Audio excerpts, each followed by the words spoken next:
Le péché n'est jamais simplement considéré comme étant quelque chose d'abstrait. Le péché est toujours personnel. Il a toujours rapport avec Satan. Toute la question du péché se résume à ceci. Est-ce que Satan gagne du terrain?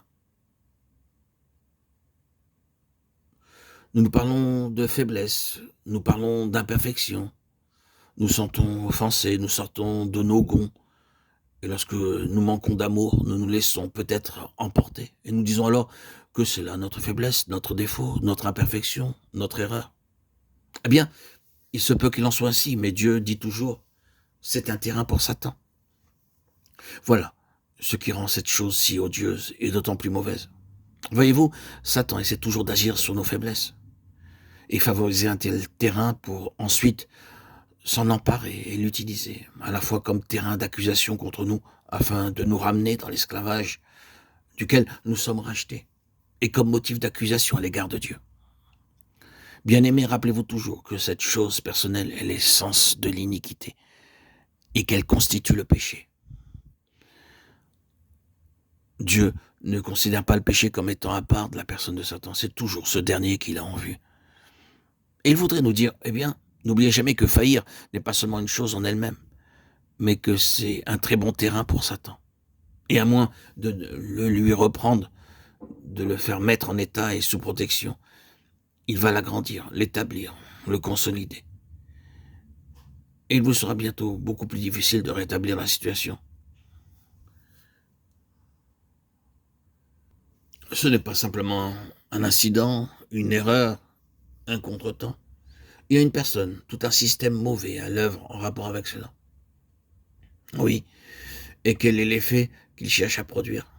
Quelque chose qui se dresse contre Dieu. La rébellion, l'anarchie. Le Seigneur Jésus, en portant nos péchés en son propre corps sur le bois, fut l'agneau de Dieu qui ôte le péché du monde. 1 Pierre 2, 24, Jean 1, 29. Ne pensez-vous pas que cela soit une chose très merveilleuse? Qu'un agneau règle tout cela. Un agneau est le symbole même de la soumission, n'est-ce pas? Semblable à un agneau qu'on mène à la boucherie. Ésaïe 53, 7. C'est exactement l'autre extrême de ce qui est sans loi et rebelle. L'agneau de Dieu a ôté le péché par l'intégralité de sa soumission à Dieu. Il a défait l'insoumission de Satan. Je pense que cela est frappant. Voyez, les principes qui agissent, des principes puissants exprimés dans deux personnes. Le principe de l'anarchie en Satan, le principe de la soumission en Christ. Ces deux principes se livrent un combat à mort. Et c'est l'agneau qui est vainqueur. Est-ce que cela ne valorise pas l'œuvre de la croix, l'effet de la croix? Reconnaissez-vous la raison de la croix et pourquoi la croix en vous et en moi?